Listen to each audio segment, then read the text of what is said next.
So Mike, I'm going to go back to you. If you were elected to the Board of Finance, what would be your top 3 financial priorities for Southbury, and how do you plan to make those decisions transparent, like we were just talking about, and understandable for everyday residents? Number 1, to be economic development. I served for years on the Economic Development Commission. It's what I kind of know. I am a small business owner. I feel very strongly that Southbury is not very business friendly. I think we're getting better, but I think we took a step backwards with the way we treated the Economic Development Director, and Board of Finance was unfortunately front and center in some of those mistakes. So I think economic development is important, and smart economic development.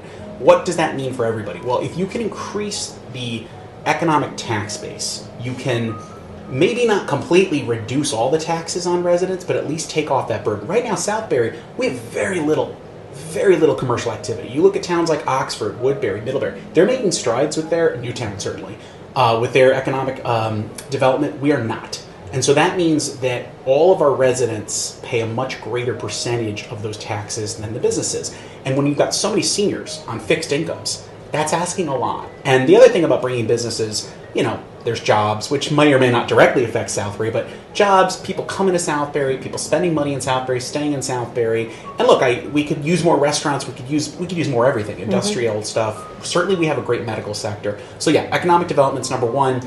Number 2, I think we need a more comprehensive grant strategy for grant writing. The the Charter Revision Commission looked at that a little bit, and we have some revisions there, but I think we need a full-time grant writer. That's not necessarily a BOF policy, but it's certainly something I would recommend so that we're making the best use of, again, partnerships. We talked about that, communicating outside of Southbury's borders. There's a lot of money out there. Right. And, how many times do you read about, Watertown got this grant and Middlebury got this one? Why didn't we? And maybe there's good reasons for that, but I think to your point about transparency, not only do we need a full-time grant writer to, I think, take advantage of those things, we also need someone to kind of steady the ship, make sure we're doing what we need to be doing every time, making sure residents understand. So I think grants are big. I talked about the regionalization and partnerships, and that's not always necessarily grants. That's just working with existing, maybe not treating the state like an enemy that our first selectman likes to do. He is a Republican. He bashes every Democrat. The Republican Town Committee bashes every Democrat. And, some of that's politics, but, relationships do matter. And, working with the state, not against it, is important.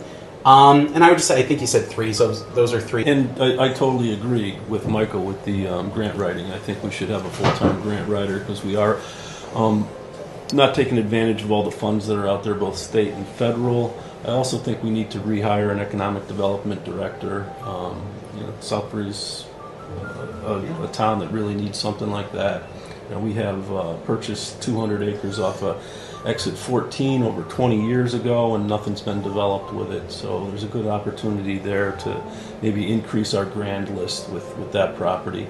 And we're also lagging in solar. I think we have to look at our solar programs. Other towns around us are really doing a great job with that.